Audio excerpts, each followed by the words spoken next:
Bom dia para a galera que está entrando aí. Bom dia para os nossos visitantes também.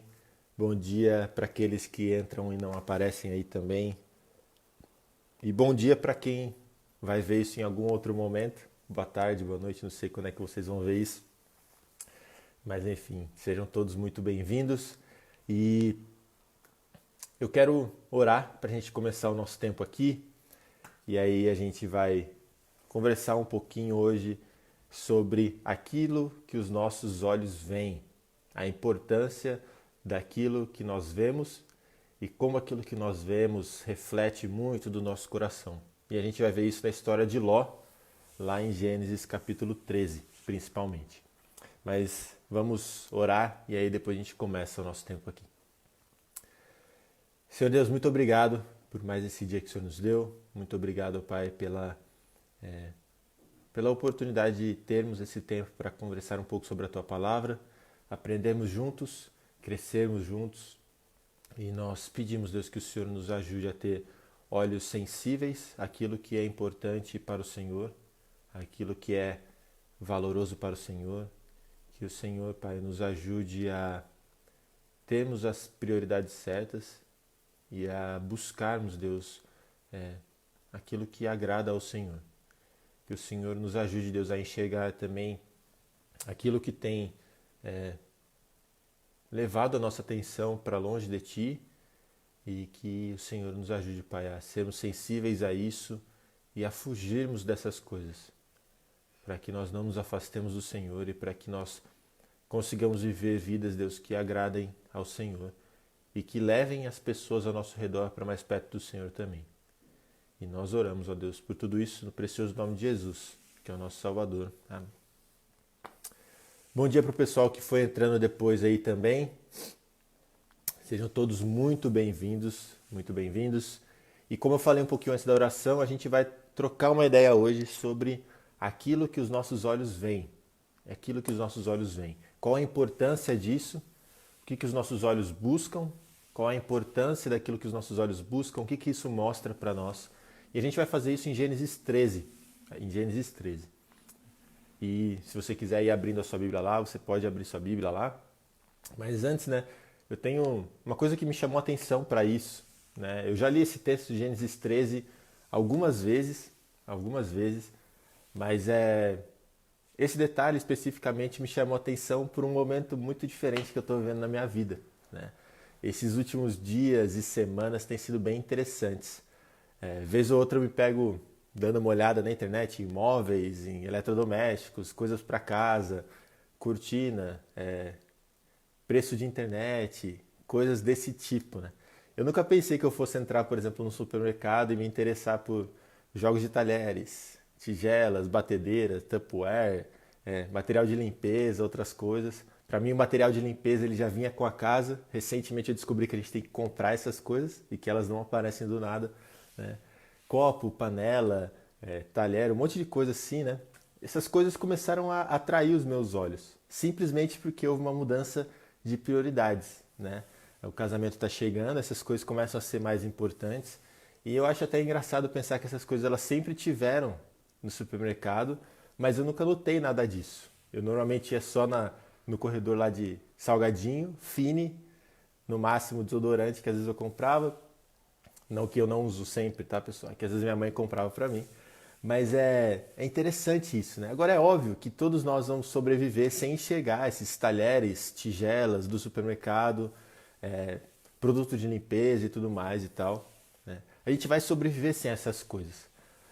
O problema é que existe um perigo muito grande em nós não termos as prioridades certas quando a gente pensa na nossa vida cristã. E essas prioridades elas se refletem naquilo que nós buscamos com os nossos olhos. Elas se refletem naquilo que os nossos olhos buscam. E isso fica muito claro na história de Ló. Além disso, a história de Ló também mostra pra gente que existem consequências quando nós olhamos demais para aquilo que nós não devemos. Ló ele era sobrinho de Abraão, aqui em Gênesis 3 ainda era só Abrão. Deus vai mudar o nome dele lá em Gênesis 17, quando ele vai reafirmar a aliança que ele começou em Gênesis 12. Mas aqui no capítulo 13, um pouco do caráter de Ló começa a ser descrito para a gente. um pouco do caráter dele começa a ser desenvolvido e a gente vê um cara um tanto complicado, né? E o clímax dessa complicação é aquela situação bem tensa que a gente vê em Gênesis 19, com a destruição de Sodoma e Gomorra, a situação do incesto com as suas filhas e tudo mais. Então o ponto que a gente vai ver hoje é que a história de Ló ela não começa em Gênesis 19 e ela também não começa em Gênesis 13. Né? Ela começa muito antes. Mas aqui no capítulo 13 a gente já começa a ver alguns sinais de algo que poderia acontecer no futuro. Era uma luz amarela que estava quase se tornando vermelha e que a gente vê que de fato se tornaria vermelha mais para frente. Né? E o grande ponto é que ninguém chega ao ponto que Ló chegou no capítulo 19 do nada. É um processo destrutivo que começa pequeno e que vai tomando conta do nosso coração. É como uma bola de neve que começa pequena lá em cima daquela montanha e vai crescendo enquanto ela vai descendo. Obviamente é muito mais fácil a gente tratar o processo no começo do que no final, e é mais fácil parar a bola de neve lá em cima do que quando ela já está grande. O problema é que muitas vezes a gente não está atento a essa bola de neve lá em cima. Porque parece algo muito pequeno, muitas vezes a gente ignora, a gente não quer tratar, a gente deixa passar. E o problema é que ela vai começar a descer. Ela vai começar a descer. E hoje a gente vai tentar, de fato, identificar alguns momentos desse processo, principalmente relacionados aos nossos olhos, aquilo que nós vemos, para que a gente seja capaz de trabalhar o nosso coração de uma forma mais precisa e mais fácil, né? Se essa é uma palavra possível, digamos assim. Nunca vai ser fácil tratar o pecado do nosso coração, mas sempre vai ser mais fácil a gente tratar e lidar com o problema no começo do que depois que ele já chegou num ponto complicado. Então a gente vai ler Gênesis 13, versículos 1 a 13. E aí diz assim o texto. Abrão saiu do Egito e subiu para o Neguebe, junto com sua mulher, com Ló e com tudo que possuíam. Abrão era muito rico e tinha muitos rebanhos, prata e ouro.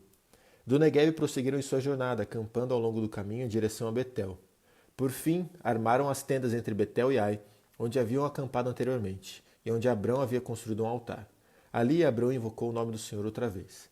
Ló, que viajava com Abrão, também havia enriquecido e possuía rebanhos de ovelhas, gado e muitas tendas. Os recursos da terra, porém, não eram suficientes para sustentar Abrão e Ló, com todos os seus rebanhos vivendo tão próximos um do outro. Logo surgiram desentendimentos entre os pastores de Abrão e os de Ló. Naquele tempo, os cananeus e os ferezeus também viviam na terra.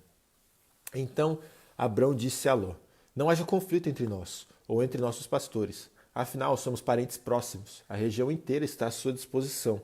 Escolha a parte da terra que desejar e nos separaremos. Se você escolher as terras à esquerda, ficarei com as terras à direita. Se preferir as terras à direita, ficarei com as terras à esquerda. Ló olhou demoradamente para as planícies férteis do Vale do Jordão, na direção de Zoar. A região toda era bem irrigada, como o jardim do Senhor ou como a terra do Egito. E isso foi antes de o Senhor destruir Sodoma e Gomorra. Ló escolheu para si todo o Vale do Jordão a leste de onde estavam. Partiu para lá e se separou de seu tio Abrão. Assim, Abrão continuou na terra de Canaã, e Ló mudou suas tendas para um lugar próximo de Sodoma, e se estabeleceu entre as cidades da planície. O povo dessa região, porém, era extremamente perverso e vivia pecando contra o Senhor. Então a gente vai focar principalmente aqui nos versículos 10 a 13 e a gente vai dar um pulinho depois no final para o capítulo 19 para ver 3 realidades muito importantes sobre aquilo que os nossos olhos buscam. Os nossos olhos buscam aquilo que é prioridade para nós. As prioridades equivocadas nos levam a não enxergar os perigos do pecado e as nossas prioridades impactam as pessoas ao nosso redor. Então a gente vai ver essas 3 realidades. Os nossos olhos eles buscam aquilo que é prioridade para nós. Prioridades equivocadas nos levam a não enxergar os perigos do pecado. E as nossas prioridades impactam as pessoas ao nosso redor. O versículo 10 especificamente, ele mostra esse primeiro ponto aqui que eu quero trazer. Os nossos olhos eles buscam aquilo que é prioridade para nós. Olha o que diz o versículo 10. Ló olhou demoradamente para as planícies férteis do Vale do Jordão, na direção de Zoar. A região toda era bem irrigada, como o jardim do Senhor ou como a terra do Egito. E isso foi antes de o Senhor destruir Sodoma e Gomorra. Então, era uma região ótima, né? Isso mostra que Ló estava atrás de conforto, de paz, de tranquilidade, né? E isso é algo de fato que aparece naquilo que chama atenção aos olhos de Ló, né? Os olhos de Ló buscavam aquilo que era importante para ele e também é assim conosco. Os nossos olhos buscam aquilo que é prioridade para nós. Os nossos olhos eles são levados por aquilo que nós amamos, por aquilo que nós queremos, por aquilo que está no nosso coração. Então, quando a gente para pensar, né, nos filmes que nós gostamos, as séries que nós gostamos mais, que a gente assiste, que a gente faz aquela maratona para assistir vários episódios no mesmo dia, por exemplo, né? Tudo isso vai muito além do aspecto da imagem, né? Isso mostra aquilo que está no nosso coração, quais são as coisas importantes para nós, o que realmente é importante para nós e aquilo que nós amamos. Então, de fato, os nossos olhos eles buscam aquilo que é prioridade para nós. O problema é que quando os nossos olhos eles estão focados naquilo que nós amamos, nós não conseguimos mais enxergar os perigos do pecado. Prioridades equivocadas nos levam a não enxergar os perigos do pecado. O verso 13 mostra que os olhos de Ló eles foram levados e dominados por aquilo que era prioridade para ele, e ele não viu uma coisa muito importante e determinante para a vida dele. Olha o versículo 13. O povo dessa região, porém, era extremamente perverso e vivia pecando contra o Senhor. Exatamente como acontece com a gente, as prioridades erradas nos levam a ignorar os perigos do pecado e a buscar com todo esforço aquilo que nós desejamos. Ló sabia que o povo de Sodoma era perverso e que a convivência com eles não lhe faria bem. Mas isso não foi suficiente porque ele estava cego pelas suas prioridades equivocadas. A gente sabe que aquela série, aquele filme, aquela amizade, aquele trabalho, e aqui você preenche como você quiser, vão nos afastar de Deus, mas muitas vezes isso não é o suficiente para nos parar. Nós queremos o que queremos e nós vamos fazer o que foi preciso para alcançar aquilo que nós queremos. Quantas vezes nós vimos algo, nós sabíamos que era errado, mas mesmo assim a gente foi atrás daquilo simplesmente porque a gente queria muito uma coisa. Quantas vezes nós inventamos desculpas para justificar os nossos pecados simplesmente porque nós queríamos muito alguma coisa. Jó sabia que o povo daquele lugar era perverso, que isso não seria bom para ele. Mas ele foi mesmo assim. Ele foi porque os olhos dele estavam focados em coisas equivocadas. E isso fez com que ele não enxergasse os perigos do pecado do coração dele. Jeremias fala, né, que o nosso coração ele é enganoso. E de fato ele nos cega muitas vezes para coisas que nós deveríamos enxergar e que a gente deixa passar. Agora o ponto também é que os nossos desejos e prioridades equivocadas, eles não nos mostram o processo todo. A nossa visão ela é obscurecida pelo nosso coração enganoso, fazendo com que a gente ignore o impacto que as nossas atitudes têm nas nossas vidas, e não só nas nossas vidas, mas na vida das pessoas ao nosso redor.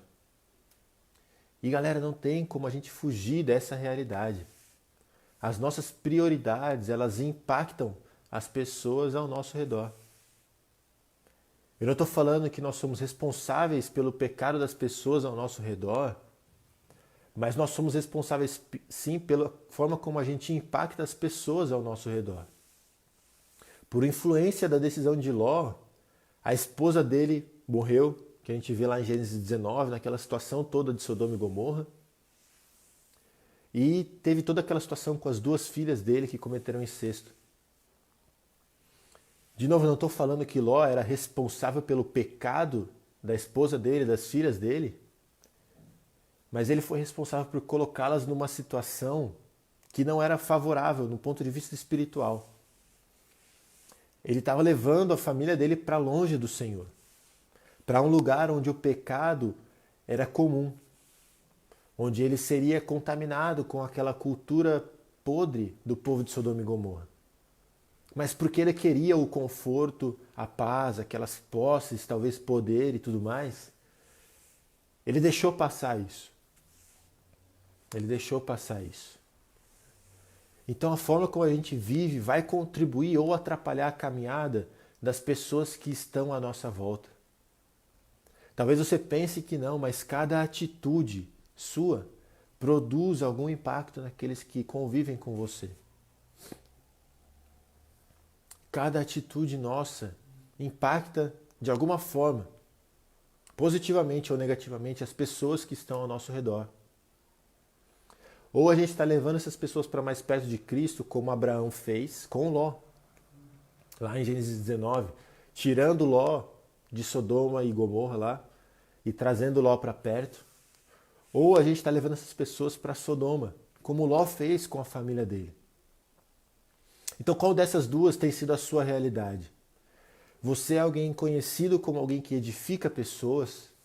A gente tem falado muito sobre isso nesse ano, né? Pensando em ser e fazer discípulos. Um discípulo verdadeiro é alguém que vai levar pessoas para perto de Deus. Você é conhecido como alguém que edifica pessoas. Você é um discípulo verdadeiro. Você é alguém que mostra Cristo para as pessoas. Ou você é alguém que atrapalha a caminhada das outras pessoas. Você é aquela pessoa que sempre tem algum motivo para reclamar. Que você sempre tem uma fofoca para fazer. Você sempre está arranjando algum problema em algum tipo de relacionamento. Quem você é e como você tem impactado as pessoas ao seu redor. E, irmãos, isso tem tudo a ver com aquilo que os nossos olhos buscam. Porque olhando para uma situação, você pode enxergar como Deus quer trabalhar no seu coração através daquilo, ou você pode enxergar como aquilo é ruim, como aquilo foge do seu controle, como aquilo foge daquilo que você tinha planejado. Então, os nossos olhos, eles buscam aquilo que é prioridade para nós, aquilo que é importante para nós. E o problema é que, infelizmente, a nossa tendência é ser como Ló. Nós nascemos assim, nós crescemos assim. E se nada mudar, a gente morre assim, buscando os nossos próprios desejos, buscando aquilo que é o nosso conforto, o nosso prazer, a nossa paz, a nossa tranquilidade, algo que não nos tire daquilo que nós amamos. Mas, irmãos, graças a Deus existe uma solução. Abraão não era quem ele era por acaso, ele não ajudou Ló por acaso. Ele era assim porque ele cria em algo, porque ele cria em alguém, melhor dizendo. Gênesis 17, versículo 6. Perdão. Ai, cara. Perdi o versículo aqui. Não era esse versículo.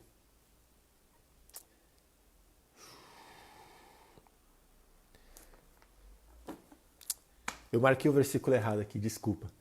Mas um texto aqui em Gênesis vai falar que Abraão creu em Deus e isso foi imputado por justiça. Aquilo que Abraão fazia não era por acaso, era porque ele cria em Deus. Era porque ele cria no Deus criador de todas as coisas. Então a solução ela não está em nós mesmos, mas ela está em alguém que nós cremos. Cristo ele veio para transformar as nossas vidas. Ele veio para nos dar um novo coração, com novas prioridades e novos desejos. A gente vê isso em Ezequiel capítulo 11, em Jeremias também a gente vai ver isso. Ele veio para consertar a nossa visão, para nos mostrar como de fato as coisas são e para o que realmente vale a pena viver. A gente vê isso no Salmo 73, recentemente a gente fez um devocional no Salmo 73 falando justamente sobre isso, sobre um ajuste de perspectiva. E como esse ajuste de perspectiva ele começa quando nós entramos na presença do Senhor. E entrar na presença do Senhor só acontece quando nós entendemos quem Cristo é, aquilo que Ele fez por nós. Então, enquanto as nossas prioridades estiverem nas coisas do mundo, ai Ju, obrigado, Gênesis 15, versículo 6. Abraão creu no Senhor e isso assim foi considerado justo, exatamente isso. Então o que a gente vê é justamente isso. É justamente isso. Enquanto as nossas prioridades estiverem nas coisas do mundo, a gente vai estar perdido.